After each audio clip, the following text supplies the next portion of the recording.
നമസ്കാരം. എല്ലാ CBSE സ്റ്റുഡൻസിനും പുതിയൊരു വീഡിയോയിലോട്ട് സ്വാഗതം. അപ്പോൾ ബോർഡ് എക്സാം എല്ലാം അടുത്തിരിക്കുകയാണ്. ഇനി വിരലിൽ എണ്ണാവുന്ന ദിവസങ്ങൾ മാത്രമേ നമുക്ക് ബോർഡ് എക്സാമിനുള്ളൂ മുന്നിൽ. അപ്പോൾ ഫസ്റ്റ് CBSEയുടെ ബോർഡ് എക്സാം എന്ന് പറയുന്നത് മാത്സ് ആണ് അല്ലേ? മാത്സ്. പിന്നെ അത് കഴിഞ്ഞിട്ട് അധികം ഗ്യാപ്പ് ഒന്നുമില്ല. ഓരോ എക്സാമിൻ്റെ ഇടയിലും 2 ദിവസമോ 3 ദിവസമോ മാത്രമേ ഗ്യാപ്പ് ഉള്ളൂ. അപ്പോൾ ആ ഗ്യാപ്പിൻ്റെ ഇടയിൽ നമുക്കൊരു 15 ചാപ്റ്റർ 16 ചാപ്റ്റർ ഒക്കെ കവർ ചെയ്യുക എന്ന് പറഞ്ഞാൽ ഭയങ്കര കഷ്ടമായിട്ടുള്ള കാര്യമാണ്.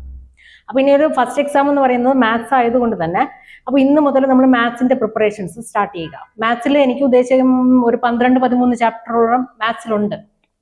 ഇപ്പോൾ ഈ 12 ചാപ്റ്ററും ചിലപ്പോൾ എല്ലാ കുട്ടികളും പഠിച്ചിരിക്കണമെന്നില്ല. അപ്പോൾ പഠിച്ച ചാപ്റ്റർ റിവൈസ് ചെയ്യുക, അതിനുള്ള സമയമാണ് ഇനി. ഒരു ചാപ്റ്റർ പഠിച്ചില്ല, ഈ 12 ചാപ്റ്ററിൽ 11 ചാപ്റ്ററേ എനിക്ക് അറിയാവൂ, ഒരു ചാപ്റ്റർ എനിക്ക് കംപ്ലീറ്റ് ആയിട്ട് അറിഞ്ഞൂടാന്നുണ്ടെങ്കിൽ ആ ഒരു ചാപ്റ്റർ ഇനി പഠിക്കാനായിട്ട് നിൽക്കണ്ട. ഈ 11 ചാപ്റ്റർ മാത്രം ഒന്ന് റിവൈസ് ചെയ്യുക, അതിലെ ഫോർമുലാസ് ഇക്വേഷൻസ് എല്ലാം എഴുതി വെച്ചിട്ട് ഒന്ന് പഠിക്കുക, അത് മാത്രമേ ചെയ്യാനുള്ളൂ. പിന്നെ ഈ എക്സാം അടുക്കുന്തോറും പാരൻസിന്റെ സൈഡിൽ നിന്നും പ്രഷർ കാണും, ടീച്ചേഴ്സിന്റെ സൈഡിൽ നിന്നും പ്രഷർ കാണും. ഇനി 2 ദിവസമേ ഉള്ളൂ, ഇനി 3 ദിവസമേ ഉള്ളൂ, ഇനി 1 ദിവസമേ ഉള്ളൂ എന്ന് ഒരു സൈഡിൽ നിന്ന് പാരൻസ് പറയും. ടീച്ചേഴ്സും അങ്ങനെ പറയും, അയ്യോ ഇനി ഇത്ര ദിവസമേ ഉള്ളൂ. അപ്പൊ ഇതെല്ലാം കൂടെ കേൾക്കുമ്പോഴത്തേനും കുട്ടികൾക്ക് ഒരു മെന്റൽ ഡിപ്രഷൻ അല്ലെങ്കിൽ മെന്റൽ പ്രഷറൊക്കെ ആവാനുള്ള സാധ്യത കൂടുതലാണ്. അത് പറയും, അവരെ കടമയാണത് പറയുക എന്നുള്ളത്. അപ്പോൾ അങ്ങനെ ഓർമ്മിപ്പിക്കുകയാണ് അവരെ. നമ്മൾ 2 ദിവസമേ ഉള്ളൂ 3 ദിവസമേ ഉള്ളൂ എന്ന് പറഞ്ഞ് അവർ നമ്മൾ ഓർമ്മിപ്പിക്കുകയാണ്. അപ്പൊ അതനുസരിച്ച് നമ്മൾ പ്രിപ്പറേഷൻസ് ചെയ്യുക. അപ്പൊ ചില കുട്ടികൾക്ക് ഈ പ്രഷറൊക്കെ താങ്ങാൻ പറ്റാതെ അവർക്ക് ഭയങ്കര മെന്റൽ ഡിപ്രഷൻ ആവാം, ഉറക്കം ഇല്ലാതെ വരാം, പഠിച്ചതെല്ലാം മറന്നു പോവാം, അതിനുള്ള സാധ്യതയൊക്കെ ഭയങ്കര കൂടുതലാണ്. അപ്പൊ നമ്മൾ എന്ത് ചെയ്യുക എന്ന് പറഞ്ഞാല് ബോർഡ് എക്സാം ടൈമിലൊക്കെ ഇപ്പൊ നാളെ ബോർഡ് എക്സാം ആണ് അല്ലെങ്കിൽ മറ്റന്നാൾ ബോർഡ് എക്സാം ആണ്, ചില കുട്ടികൾ എന്ത് ചെയ്യും, ഇന്ന് രാത്രി ഇരുന്ന് ഉറക്കം ഇല്ലാതിരുന്ന് പഠിക്കും. നാളെ മാത്സ് ബോർഡ് എക്സാം ആണെങ്കിൽ ഇന്ന് രാത്രി 1 മണി വരെ ഇരുന്ന് പഠിക്കും. എന്നിട്ട് 4 മണിക്ക് വീണ്ടും അലാറം വെച്ച് എണീറ്റിട്ട് വീണ്ടും ഇരുന്നങ്ങ് പഠിക്കും. അപ്പം നമ്മളെ ഉറക്കം എന്ന് പറയുന്നത് 2 മണിക്കൂറോ അല്ലെങ്കിൽ 3 മണിക്കൂറോ ആയിരിക്കും നമുക്ക് ഉറക്കം കിട്ടുന്നത്. ഉറക്കം എന്ന് പറയുന്നത് നമ്മുടെ ബ്രെയിനിന് ഏറ്റവും അത്യാവശ്യമായിട്ടുള്ള ഒരു കാര്യമാണ്. ബ്രെയിനിന് റെസ്റ്റ് കിട്ടിയാൽ മാത്രമേ ബ്രെയിൻ വർക്ക് ചെയ്യുള്ളൂ. അപ്പൊ 2 മണിക്കൂർ 3 മണിക്കൂറൊക്കെ ഉറങ്ങി കഴിയുമ്പോഴത്തേനും ബ്രെയിനിന് ആവശ്യമുള്ള റെസ്റ്റ് കിട്ടത്തില്ല. അപ്പൊ എന്നിട്ട് നമ്മൾ രാവിലെ പോയിട്ട് ബോർഡ് എക്സാം ഹാളിൽ ചെന്നിരിക്കുകയാണ്. അവിടെ ഈ ബെല്ലടിക്കുക, അവിടെ ഈ പേപ്പർ ഡിസ്ട്രിബ്യൂട്ട് ചെയ്യുക, ആ ടെൻഷൻ എല്ലാം കൂടെ ആകുമ്പോഴത്തേനും ഓൾറെഡി നമ്മളെ ബ്രെയിനിന് റെസ്റ്റ് ഇല്ലാതിരിക്കുകയാണ്. ഈ ഒരു ടെൻഷൻ കൂടെ ആകുമ്പോഴത്തേനും പഠിച്ച കാര്യങ്ങളെല്ലാം നമ്മൾ മറന്നു പോകാനുള്ള സാധ്യത ഏറ്റവും കൂടുതലാണ്. അതുകൊണ്ട് നാളെ ബോർഡ് എക്സാം ആണെങ്കിൽ ഇന്ന് രാത്രി ഇരുന്ന് ആരും ഉറക്കം ഒഴിച്ചിരുന്ന് പഠിക്കേണ്ട കാര്യമില്ല. പഠിച്ചിട്ടും അതൊരു നിങ്ങൾക്ക് യൂസ് വരൂല, പഠിച്ചിട്ട് ഒരു കാര്യവും ഇല്ല. അതുകൊണ്ട് 10-10:30 ആകുമ്പോഴത്തേനും എല്ലാ കുട്ടികളും CBSEയിലുള്ള കുട്ടികളായാലും ബോർഡ് എക്സാം എഴുതാൻ പോണ ഏത് കുട്ടികളായാലും ഒരു 10-10:30 ആകുമ്പോഴത്തേനും കിടന്നുറങ്ങുക.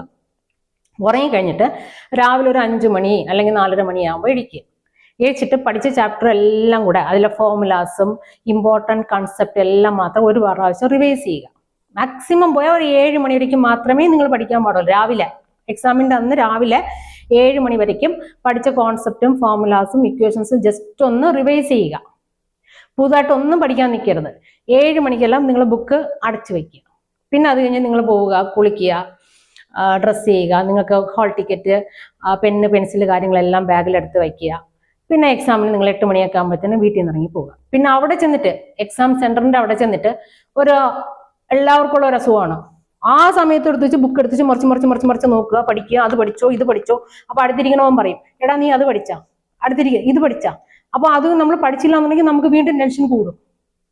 ഒന്നും ചെയ്യണ്ട, ആരടുത്തും പോണ്ട, അത് പഠിച്ചോ ഇത് പഠിച്ചോ. പിന്നെ നിങ്ങൾ ബുക്ക് ഓപ്പൺ ചെയ്യേണ്ട കാര്യമില്ല.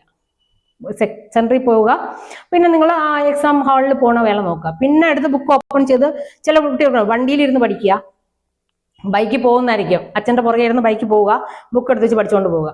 എന്തോ തലയിൽ കയറാനാണ്, ഒരു കാര്യവും ഇല്ല. 10 മാസം കൊണ്ട് അല്ലെങ്കിൽ 1 വർഷം കൊണ്ട് പഠിക്കാത്ത കാര്യം നമ്മൾ 1 മണിക്കൂർ കൊണ്ട് പഠിക്കാൻ പോകുന്നില്ല. അതുകൊണ്ട് അതിന് മുമ്പേ എല്ലാം പഠിച്ച് എല്ലാം പ്രിപ്പയർ ചെയ്ത് വയ്ക്കുക. പിന്നെ എക്സാം പോയിട്ട് ക്വസ്റ്റ്യൻ പേപ്പർ കാണുക, ക്വസ്റ്റ്യൻ പേപ്പർ ഒന്ന് നോക്കിയിട്ട് നമുക്ക് അറിയാവുന്ന ക്വസ്റ്റ്യൻസ് നമ്പറെല്ലാം കറക്റ്റായിട്ടിട്ട് ചെയ്യുക. ഉറക്കം ഒഴിച്ചിരുന്നുള്ള പഠിപ്പൊക്കെ എക്സാം ടൈമിൽ നല്ലതല്ല. നമ്മളെ മൈൻഡിന് ഏറ്റവും ആവശ്യമായിട്ടുള്ള ഒരു കാര്യം എന്ന് പറയുന്നത് മൈൻഡിന് റെസ്റ്റ്. അപ്പോൾ മൈൻഡിന്റെ റെസ്റ്റ് അല്ലെങ്കിൽ ബ്രെയിനിന്റെ റെസ്റ്റ് എന്ന് പറയുമ്പോഴത്തേനും ഉറക്കത്തിൽ കൂടെ മാത്രമേ അത് നേടാൻ പറ്റുള്ളൂ. അപ്പോൾ മാക്സിമം നമ്മളൊരു 7 hours അല്ലെങ്കിൽ 6 hours ഉറങ്ങാൻ വേണ്ടി ശ്രമിക്കുക. ഉറങ്ങാതിരുന്ന് ടെൻഷൻ കയറിയിട്ടൊന്നും ഒരു കാര്യവുമില്ല. അതാണ് എനിക്ക് പറഞ്ഞു തരാനുള്ള ഏറ്റവും മെയിൻ അഡ്വൈസ്. അപ്പോൾ മാക്സിമം ബോർഡ് എക്സാം ടൈമിൽ നമ്മുടെ ബോഡിക്കും നമ്മുടെ മൈൻഡിനും റെസ്റ്റ് കൊടുക്കുക. പഠിച്ച ചാപ്റ്റേഴ്സ് മാത്രം ഒന്ന് റിവൈസ് ചെയ്യുക.